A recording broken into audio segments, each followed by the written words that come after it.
ഭാര്യ ഒന്ന് പ്രസവിക്കുമ്പോൾ ഭർത്താവ് 3 പ്രസവിക്കുന്നു. Big salute. ആരും ചിന്തിക്കാത്തൊരു കാര്യമാണ്. അതുകൊണ്ട് തന്നെയാണ് ഭർത്താക്കന്മാർ വേഗം മരിച്ചു പോകണമെന്ന് അച്ഛൻ പറഞ്ഞത്. അച്ഛാ, ഗോഡ് ബ്ലെസ് യു. ഓക്കെ, സൂപ്പറായിട്ടുണ്ട്. അമ്മമാര് ഒരു പ്രസവം നടത്തുമ്പോ അപ്പന്മാര് അതേസമയം 3 പ്രസവം നടത്തുന്നു.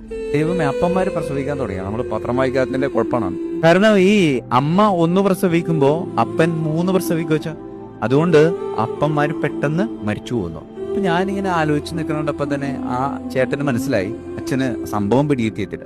അപ്പോ ഈ ചേട്ടൻ ഒന്ന് വിവരിച്ചു തന്നു. അച്ഛാ, ഒരു സ്ത്രീ പ്രസവിക്കാനായിട്ട് ആശുപത്രിയിലേക്ക് അല്ലെങ്കിൽ ലേബർ റൂമിലേക്ക് പോകുമ്പോ ആ സ്ത്രീയുടെ ചിന്ത എന്തായിരിക്കും? ഉള്ളിലുള്ള കുഞ്ഞിനെ പറ്റി മാത്രമായിരിക്കും. പക്ഷെ പുറത്തിരിക്കണം ഞാനുണ്ടല്ലോ, എനിക്ക് കുഞ്ഞിനെ പറ്റി അമ്മയും പറ്റി ഒരേപോലെ ചിന്തയാണ്. അതാണ് അച്ഛാ, അവള് 1 പ്രസവിക്കുമ്പോ ഞാൻ 2 പ്രസവിക്കണം അവിടത്തെ. എനിക്ക് കുഞ്ഞിനെ പറ്റി മാത്രമല്ല, എനിക്ക് അവളെ പറ്റിയും ചിന്തയാണ്. അപ്പൊ 2 ഓക്കെ ഞാൻ പറഞ്ഞപ്പോ 3ാമത്തെ എനിക്ക് മനസ്സിലാവത്തു. അച്ഛാ, 3ാമത്തെ പ്രസവം നടക്കണമെന്ന് വെച്ചാല് ഈ ഡിസ്ചാർജ് ചെയ്യുമ്പോൾ ഒരു ബില്ല് ഞങ്ങൾക്ക് കിട്ടും. അതോടെ 3ാമത്തെ പ്രസവം നടക്കും അല്ലെ? അമ്മ കുഞ്ഞിനെ കണ്ടു കഴിയുമ്പോഴേക്കും വേദനയൊക്കെ മറന്ന് ആടിപ്പാടി നടക്കുമ്പോ അപ്പൻ ആ ബില്ല് കണ്ടോടുകൂടി ബോധം പോയി അവിടെ കിടപ്പുണ്ടാവും. അവസാനം തൊട്ടപ്പുറത്ത് ചിലപ്പോഴേക്കോ ഈ ബില്ല് കണ്ടിട്ട് ഐശ്വര്യ കയറിയവരൊക്കെ ഉണ്ടാവും, ഇവിടെ തന്നെയൊക്കെ കാണും. അപ്പൊ ഞാൻ ആലോചിച്ചപ്പോ ശരിയാണ്ടാ.